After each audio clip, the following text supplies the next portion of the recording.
শ্ৰদ্ধাৰ কবি হেম বৰুৱাদেৱৰ মমতাৰ চিঠি।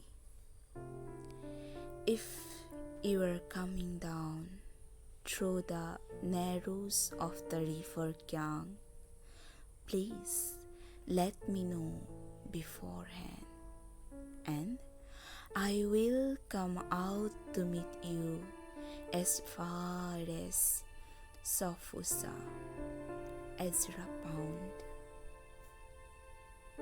মৰমৰ এয়া মম এডাল জ্বলাই লৈছোঁ। আজি বহুত দিনৰ মূৰত তোমালৈ চিঠি লিখোঁ বুলি। বাহিৰৰ উৰুঙা বতাহজাকে মমডাল আহি কোবাইছেহি। চাওঁ খিৰিকীখন জপাই দিওঁ। 7 বছৰৰ আগৰ কথাবোৰ তোমাৰ বাৰু মনত আছেনে? আমি যে নতুন জীৱনটোৰ পাতনি মেলিছিলোঁ। মোৰ গাত সেই অচিনাকি নিচা বাৰুকৈ লাগিছিল। সিদিনা আছিল কাতিৰ কুঁৱলী সনা এটা কোমল পুৱা। পদূলিত তলসৰা শেৱালিবোৰ উপচি আছিল।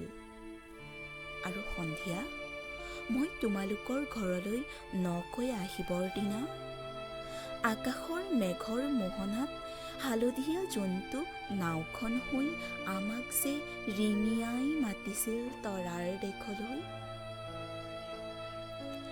মই লোৱা কঁকালৰ ৰঙা ৰিহাখনলৈ তুমি বাৰু তেনেকৈ কিয় একেথৰে চাইছিলা?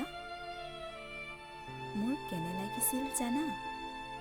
তুমি যেন কোনোবা দূৰ বিদেশৰ স্বপ্নাতুৰ আলোকৰ মানুহ, আৰু মই যেন তলসৰা এপাহ শেৱালি।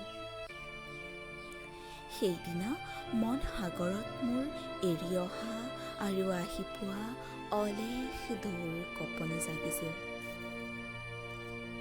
তোমাৰ জানো এইবোৰ কথা মনত নাই? আমাৰ দেউতাই যে চিঠিত লিখিছিল, আই, তই নতুন ঘৰখনত হাঁহি মাতি থাকিবি। এইবোৰ 7 বছৰ আগৰ কথা। মোৰ যে সকলোবোৰ পুৰাণৰ সাধু যেন লাগে। জেঠমহীয়া দেউতাৰ বছেৰেকীয়া হৈ গ'ল। তোমাৰ বাবুল এতিয়া বৰটো হৈছে। তাৰ ওপৰ পাৰিত এধানমানি ডালিম গুটি যেন দাঁত অকণি গজিছে। সি মোক একেবাৰে এৰিকেই নিদিয়ে। কেতিয়াবা মোৰ যে ইমান খং উঠে, তুমি নাই নহয় সেইকাৰণে। সি বাৰু মোৰ বগা সাজযোৰলৈ এনেদৰে তধা লাগি চাই থাকে কিয়? তাৰ উপজাৰে পৰা এইযোৰ কাপোৰ চিনাকি, সেইকাৰণে নহয়। বাবুল এতিয়া বৰটো হৈছে বুজিছা, আৰু ডাঙৰ হ'লেই স্কুলত তাক নাম লগাই দিম। সি স্কুলত থকা সময়খিনিত মোৰ যে বুকুখন তেনেই উদং হৈ থাকিব ভাই।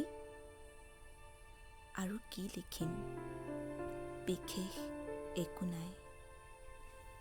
মোৰে শপত, তুমি যিদিনা উলটি আহিবা মোক আগতীয়াকৈ জনাবা দেই। মই ভোক দৈয়েদি ভটিয়াই গৈ বুঢ়া লুইতৰ বুকুৰ পৰা তোমাক ৰিঙিয়াই মাতিম। তুমি যিদিনা উলটি আহিবা মোক আগতীয়াকৈ জনাবলৈ নাপাহৰিবা দেই। মৰম ল'বা। ইতি তোমাৰ মমতা।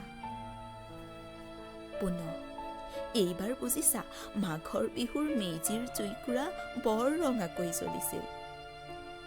আমাৰ আইতাৰ কুলি ছাগলীজনীৰ 2টা পোৱালি জগিছে। এটা শুদ্ধ বগা, আনটো পখৰা।